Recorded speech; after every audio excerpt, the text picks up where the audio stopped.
The grand ballroom of the Blackstone Hotel glowed behind them, golden light spilling onto the marble steps like something unreal. Crystal chandeliers still shimmered inside, catching laughter and applause in their glassy arms. Men in tailored suits lingered near the valet, their voices loud and confident. Women in glittering gowns posed for photos, heels clicking softly against polished stone. The scent of champagne and expensive perfume clung to the air. Leo Blake held his father's hand tightly as they stepped outside. His fingers were small, wrapped around Brian Blake's firm grip. But in his other hand, Leo carried something that didn't belong here at all. A worn plush lion, its fur faded, one ear bent permanently forward. It was old, soft, loved. Brian didn't slow down. He was already on the phone, Bluetooth earpiece blinking faintly as he spoke. His voice calm, controlled, important. "Yes, we can close by Monday," he said. "Have the documents on my desk first thing." Leo looked up at him, hoping for a glance, a pause, anything. But Brian's eyes were fixed ahead. Business didn't wait. Success didn't stop walking. They moved down the steps and turned onto a narrow side street where the glow from the hotel faded quickly. The noise softened. The warmth disappeared. The street was colder here, darker. Puddles reflected the broken light of a closed coffee shop sign. Wind slipped between buildings, sharp and cutting. Leo slowed. Something tugged inside his chest, a feeling he didn't have words for yet. Then he heard it. Soft, fragile, almost lost in the wind. "You are my sunshine, my only sunshine."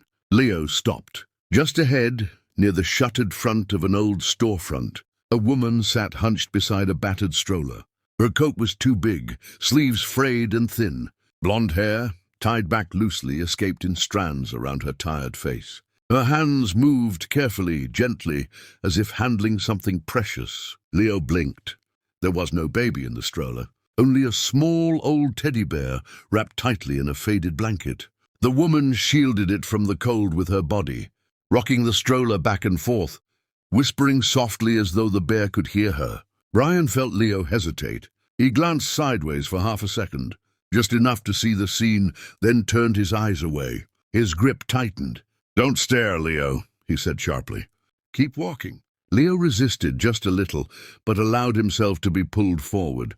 Brian didn't look back. In his mind, the woman was already labeled. Homeless, unkempt, unstable. Another problem for the city. Another sad story that wasn't his responsibility. He had donated tonight. He had done his part. Still, the song lingered. Leo looked over his shoulder again. The woman leaned forward, brushing her fingers gently over the teddy bear's head. "Shh," she whispered. "Sleep, baby." The sound hit Leo like a memory he didn't know he still carried. That voice, that softness, the way the SH floated into the air like a kiss goodnight. That was how his mother used to sing. Not just the song, the exact way she said it. Leo stopped completely. "Dad," he said quietly. Brian sighed, irritation creeping into his voice. "What now?" Leo didn't raise his voice. He didn't cry. He simply looked back at the woman and said, with calm certainty, "That's Mom." Brian froze. The street fell silent in his ears. Even the wind seemed to stop. Slowly he turned. The woman was still there, rocking the stroller, finishing the last line of the song under her breath. The streetlight above her flickered, throwing shadows across her face. And then Brian saw it, the slope of her jaw, the familiar color of her hair, and the faint, uneven scar along her right cheek. His chest tightened violently. "No," he whispered. "That's not possible." He crouched slightly in front of Leo, forcing calm into his voice. "Leo, your mom is gone. You know that." Leo shook his head. "She's not gone," he said softly. "She's just not home yet." Brian opened his mouth and found nothing there. The woman looked up then, just for a second. Her eyes passed over him without recognition, empty, distant, like a ghost who didn't remember her own name. Brian straightened slowly. "Come on," he said. "Let's go." But this time he didn't pull Leo. He just stood there. And in that pause, in the space between one step and the next, something solid inside him cracked. Donna didn't remember when the world had stopped calling her by her name. At first, people had asked questions. They had slowed down, spoken softly, offered help. that never lasted long enough to matter. Over time, the questions disappeared. Now people simply walked past her, their eyes sliding over her like she was part of the pavement. She woke before dawn every morning beside the brick wall of an abandoned bakery. The city was quiet then, holding its breath before the noise returned. Cold crept into her bones as she reached for the stroller, checking it the same way a mother checks a crib. The teddy bear was still there, safe. Relief washed through her chest, gentle but deep. She adjusted the blanket carefully, tucking it beneath the bear's chin with slow, precise movements. "There you are," she whispered. "Mommy's here." She rocked the stroller back and forth, the motion steady, instinctive. Somewhere inside her, a melody stirred, the same one that always came when the ache grew too heavy. "You are my sunshine, my only sunshine." Her voice was soft, fragile, almost afraid of the morning air. She didn't feel crazy. She felt empty. And empty people hold on to whatever keeps them standing. Sometimes memories hit her without warning.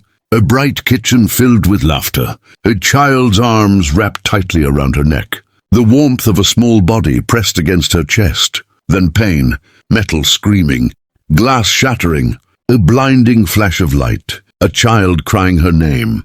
She would clutch her head. When it happened, rocking faster, breath shallow, heart pounding like it was trying to escape her chest. The memories never stayed long enough to explain themselves, just long enough to hurt.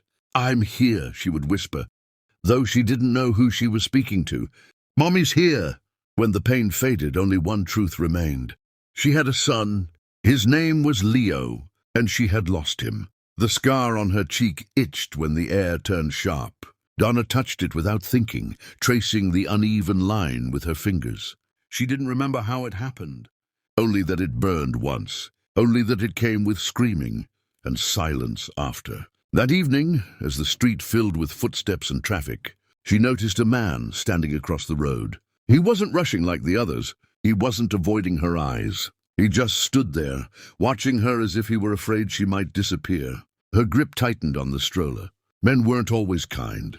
After a moment, he crossed the street slowly and stopped a few steps away. He crouched down, keeping his distance, and placed a paper cup on the ground beside her. "Tea," he said quietly. "It's warm." She stared at it, then at him. "I don't want trouble," she said flatly. "I know," he replied. "I don't want to give you any." There was something in his eyes that unsettled her, not pity, not fear, but regret, heavy and unmistakable. "I heard you singing," he said. My son liked that song. It helped him sleep. Her breath caught. "You have a son?" she asked. "Yes." "Where is he?" "Safe," he said, though his voice trembled slightly. She nodded once, then reached for the cup. The warmth spread through her hands and into her chest, loosening something she hadn't realized was locked tight. "Can I ask you something?" he said gently. She hesitated, then nodded. "Do you remember your name?" The question felt wrong, like reaching for a memory that didn't want to be found. "I used to," she said slowly. "I think." His jaw tightened. "And your son?" he asked. "What's his name?" "Leo." The word fell between them like something fragile. The man closed his eyes. For a moment she thought he might cry. Across the street, hidden behind a parked car, a small boy watched silently. Leo hugged his plush lion to his chest, his eyes fixed on the woman rocking the stroller. She looked tired, smaller than he remembered, but something inside him knew her. "She's cold," he whispered. "She needs a blanket." Ryan heard him, and shame settled heavily in his chest. He had walked past her once. He wouldn't do it again. When the man finally stood to leave, Donna felt an unexpected tightness inside her chest. "You'll come back?" she asked suddenly. He turned, surprised. "Yes," he said. "If you'll let me?" She nodded. And for the first time in years, she felt like someone might be waiting for her tomorrow. Brian came back the next morning with the same quiet caution, like someone approaching a wild animal that might bolt if startled. The street looked harsher in daylight. Cracked pavement, peeling paint, the smell of old rain and rust. Donna was there, exactly where he had left her, rocking the stroller slowly, humming under her breath. She looked up when she saw him. This time she didn't flinch. "You came," she said. "I said I would." He held out a folded blanket, clean and thick. It gets colder later. She hesitated, then took it, wrapping it carefully around the teddy bear before pulling the edges over her own shoulders. Her movements were deliberate, maternal, practiced. Brian felt his throat tighten. They didn't talk much that day.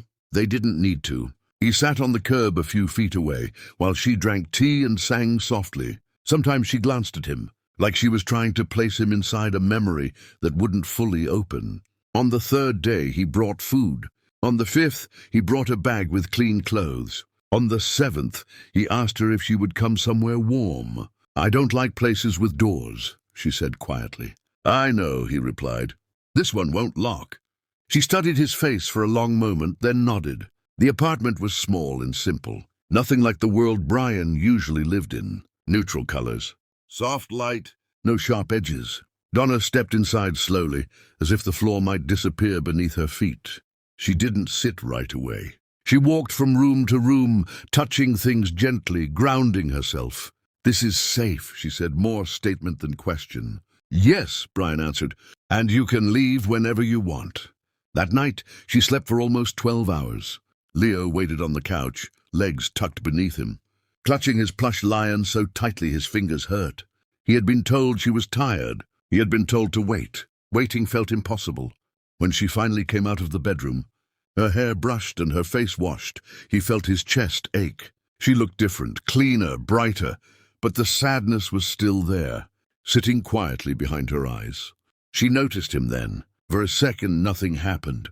Then her breath stuttered. Leo stood up slowly and walked toward her. He didn't run. He didn't speak. He just held out his lion and placed it beside the teddy bear she carried everywhere. Her hands began to shake. "They look the same," she whispered. "They're brothers," Leo said.